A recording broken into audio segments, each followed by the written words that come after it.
Czekaj, zostaw. Z tego nie będzie. Drugi kocioł. Czekaj, wyłącz. Wkładamy w to serce. To nie jest masowa produkcja, gdzie siedzi sobie Chińczyk na taśmie i okej. Nie. Włącz. Poszło, dobra. Jeżeli wkładasz w coś serce, to musi być to dobre, nie? Przecież widać po mnie. Z gotowaniem jest tak samo. Jak chcę dobrze zjeść, to muszę sobie dobrze ugotować. Cześć, jestem Marcin, współwłaściciel firmy Barbarians Forge. No cześć, jestem Arkadiusz Jaskulski, współzałożyciel firmy Barbarians Forge.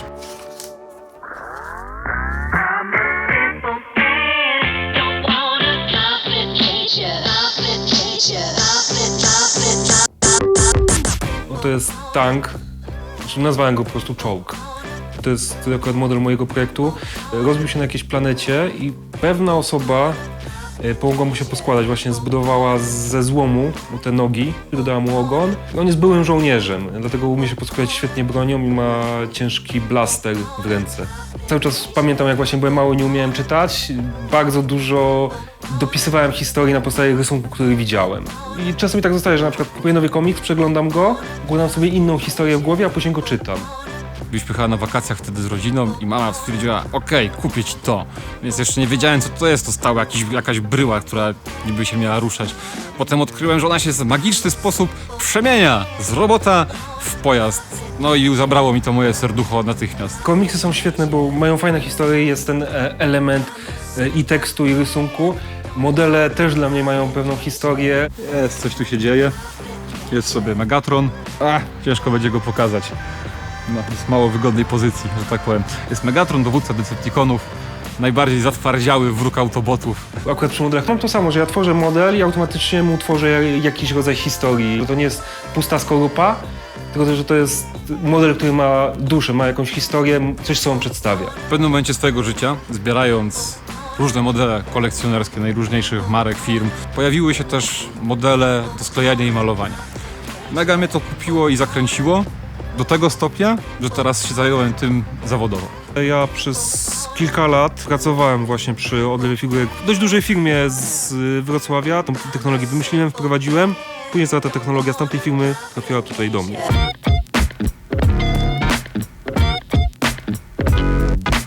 Właśnie dowiedziałem się, że przyszło nam nowe zamówienie na 2000 modeli. Idę właśnie na górę do Marcina ustalić wstępne wyceny pod silikon i materiały. Jesteśmy w biurze Barbarians Forge. To jest moje stare mieszkanie w kamienicy, w której się wychowywałem. 3 na formę, to wychodzi 366 mniej więcej, czyli diabelska liczba. Już było zamówienie. Musieliśmy przeliczyć cenę materiału, cenę potencjalnych pracowników i ile my również na tym zarobimy i na podstawie tego stworzyliśmy wyceny. To co, to mamy to. W takim razie trzeba... No spoko, dobra, to ja piszę, dzwonię, ty dzwoni i bierzemy się za robotę. Zejdziemy sobie na dół, pójdziemy do naszego warsztatu produkcyjnego, gdzie zobaczysz mniej więcej, jak wygląda cały proces produkcyjny. Jest to warsztat, który udostępnił nam dziadek Marcina. To jest chyba największy plus, że to jest tak trochę jakby rodzinnie. Z Arkiem znamy się od 20 paru lat, od zawsze mieliśmy taką samą zajawkę. No i stwierdziliśmy, że no dobra, mamy tą zajawkę, róbmy w życiu to, co lubimy. To jest Barbara z Barbarii, akurat tutaj się imieniem zainspirowałem swojej żony. Też wylądowała na tej planecie co tank. Ona kiedyś była saperem, właśnie dlatego straciła nogę, ma sztuczną nogę, a jako, że na tej planecie większość rzeczy jest zbudowane ze złomu, ta noga nie działa za dobrze, więc ma ten sztandar, żeby się podpierać podczas chodzenia.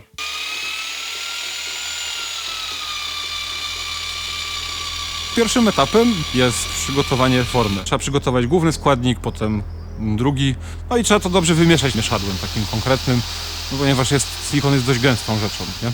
W sumie jeszcze przed tym jest przygotowanie samego pliku graficznego, który trzeba wydrukować na drukarce 3D. Z tym też troszeczkę schodzi czasu.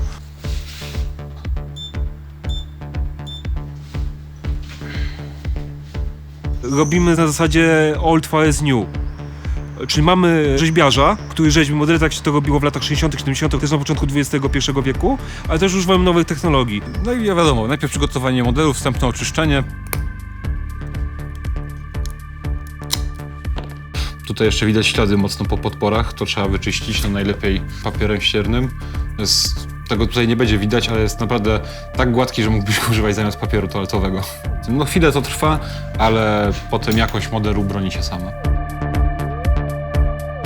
Później, kiedy to jest skończone, kładamy to na formie. Tutaj macie mniej więcej środek formy i on będzie tak w formie. Zobacz, że tu jest wcięcie w tym pasku, widzisz? Jest wcięcie takie niewielkie. I muszę tak ułożyć formę, żeby wlew nie nachodził na to cięcie. Nawet pół milimetra liczy się. Ja bardzo zwracam uwagę na to, żeby na każdy szczegół. Chcę, żeby produkt był doskonale wykonany, doskonale wypieszczony. Jest dodatkowa pieczęć, że zostało wykonane przez nas. Forma jest mniej więcej już rozplanowana. Później formę silikonujemy. Silikon jest opowietrzany. I jak wyjdzie dobrze z formy alfa, to już robimy formy produkcyjne.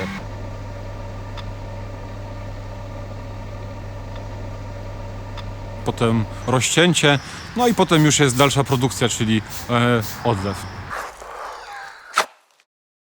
Tu jest tak dużo form, że do kotła mieszczą się naprawdę na styk.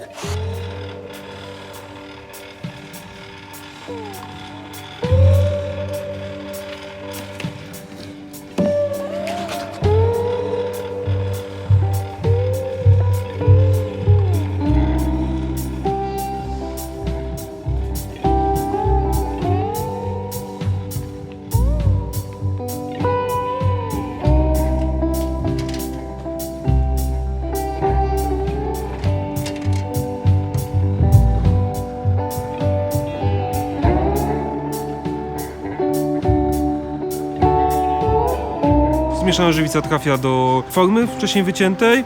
W tej formie trafia do gara. No i tam sobie, jak ja to lubię mówić, gotują się. Nic z tego nie będzie.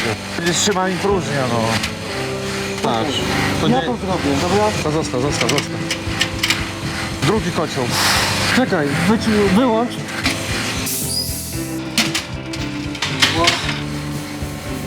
Poszło, dobra. W tym garze schnie, po wyschnięciu jest wyjmowana i jak sobie klient życzy. Chce mieć wyciętą, niewyciętą, wyczyszczoną, więc to jest robione. Albo wyczyszczone słabo, albo w ogóle, albo rzeczywiście mocno. Dobra, jedna się tylko nie dolała. Dobra. No gotowe. Mało osób robi żywicę. Żywica jest ekskluzywna. Wypuszczamy modele, których na rynku jest 200 000. Tylko na cały świat. No i ostatnia, z których pokażę, to jest Hik. Hik to jest imię dlatego, że ta postać potrafi tylko to słowo powiedzieć. Hik. I to jest mały koleś, nie wiadomo skąd. Lubi duże boom. Główny pomysł na Hika, że nie wiadomo kim jest, nie wiadomo co, potrafi powiedzieć Hik. Wszyscy go nazywają Hik i lubi duże giwery. To dawaj, kurde, kończymy to. Ja tu bym chciał kupić sobie pół litra dobrej łychy, Ja też. wychillować przy grillu i pogadać o pierdołach. No. Przydałoby się. To co, pakujemy, nie? Tak. Tam mieliśmy 5000 modeli. Każdy ten model został wzięty w rękę, obejrzany, wyczyszczony i zapakowany. U nas się krócej czeka, bo cały towar nie musi słuchać na cłach. Ja pamiętam, bodajże 10 000 modeli było zamówionych w Chinach. One zostały skończone, 2 tygodnie praktycznie płynęły do Polski i w Polsce 1,5 miesiąca jeszcze leżały na sklep. A my kończymy, 2 dni później klient ma. Cenowo praktycznie bardzo porównywalnie z Chińczykiem. Kończąc swój dzień pracy, w zasadzie czuję się tak samo, jakbym przychodził. Wiadomo, jesteś trochę zmęczony, ale to jest zmęczenie bardziej fizyczne niż psychiczne. Tutaj mogę być sobą, mogę robić to, co lubię, mogę tworzyć to z pasją i przerzucać swoje serducho na to, aby klient, który dostanie taki model, był po prostu z tego zadowolony. Żeby widział, kurczę, zrobili to z pasją, nie?